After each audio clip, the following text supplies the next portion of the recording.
आज शेतकरी प्रचंड संकटात आहे।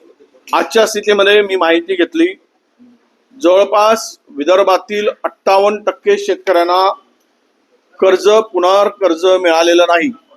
बँका म्हणतायत तुम्ही जुनं कर्ज भरा तरच आम्ही तुम्हाला क्राफ्ट लोन नव्यानं देतो।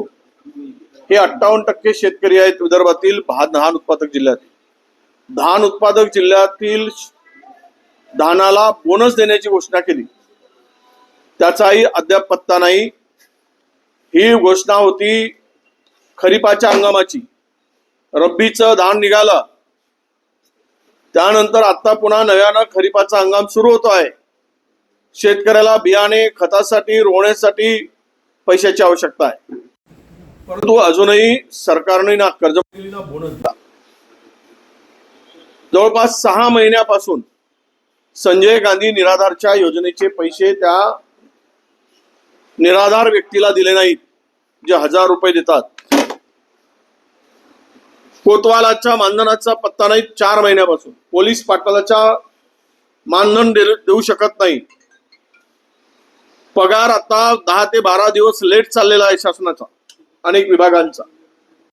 एवढी मोठी आणि याबरोबर 10 लाख कोटीच्या घरात गेलेला आहे, 10 लाख कोटीच्या जवळपास। आणि एवढा मोठा आर्थिक संकटात हे राज्य सापडलं असताना एवढा बळेजावपणा दाखवायचा, म्हणजे कंगाल सरकारने श्रीमंतीचा आव आणणं। कंगाल झालेला एखादा राजा असतो किंवा तसा कारभार असतो, त्या पद्धतीनं एखाद्या राज्याची दिवाळखोरी निघणं आणि त्यांनी, म्हणजे आमच्याकडे अशी एक म्हण आहे की श्रीमंतीचा आवत किती आणायचा। कंजूस माणूस स्वतःच पैसे गोळा करत होता, पण लोकांना देत नव्हता। पण बाहेर गेला की सांगायचं काय जेवण आलास, तर तूप आणि भात जेवण आलो म्हणायचं आणि खाली बेसन खायचं घरी। तर आणि अरे हा कशावरून, तर तो रोज तुपाचं आणि भाताचं शितोळ मुशीला लावून बाहेर पडायचा आणि दाखवायचा की देखो बघा मी आज तूप आणि भात खाऊन आलो। हे अशा दिखावेगिरी, हा भंकसपणा सरकार का करतो आहे हे आम्हाला कळत नाही, जे राज्य दिवाळखोरीच्या उंबरठ्यावर आहे। आणि अशा स्थितीमध्ये चांदीच्या ताटात 4500 रुपयाचं प्लेट, 550 रुपये चांदीच्या ताटाचं भाडं, म्हणजे 5000 रुपये ची थाळी काय खालं असं ती देण्याची गरज पडली। यामध्ये थोडी तरी शेतकऱ्याप्रती, गरिबांच्या प्रती जोराचा कणव दाखवली असती तर जनता तुमच्या पाठीवर आशीर्वादाची थाप दिली असती, डोक्यावर आशीर्वाद दिला असता। पण ते काही यांच्याकडून होत नाही। हे लुटारूंचं सरकार आहे। लुटारूंची टोळी राज्याला लुटण्यासाठी बसलेली आहे आणि त्यातूनच हा बळेजावपणा हा दिसतो आहे। आणि हे काही राज्य प्रगतीकडे नेण्याचं लक्षण नाही, तर हे आत्ताच्या स्थितीमध्ये राज्य अधोगतीकडे नेण्याचं लक्षण आहे, असा आमचा स्पष्ट आरोप आहे। हिंदीच्या सक्तीवरून अजितदादा आणि शरद पवारांचे सूर जुळलेले दिसतात। 4थी पर्यंत सक्ती नको असं अजितदादा म्हटले आणि पवार साहेब नाही। मला एकच सांगायचं आहे की गुजरातमध्ये का मराठीची सक्ती होत नाही, गुजरातमध्ये हिंदीची सक्ती का होत नाही, महाराष्ट्रामध्ये मराठीची सक्ती सर्व लोकांवर का होत नाही, प्रशासनातील अधिकारी आणि दुसरीकडे मात्र आमच्या शिक्षणामध्ये की तुम्ही पहिलीपासून हे जे इंग्रजी, मराठी आणि हिंदीची सक्ती करून 3 भाषा लादले। मराठी तर आमची मायबोलीच आहे।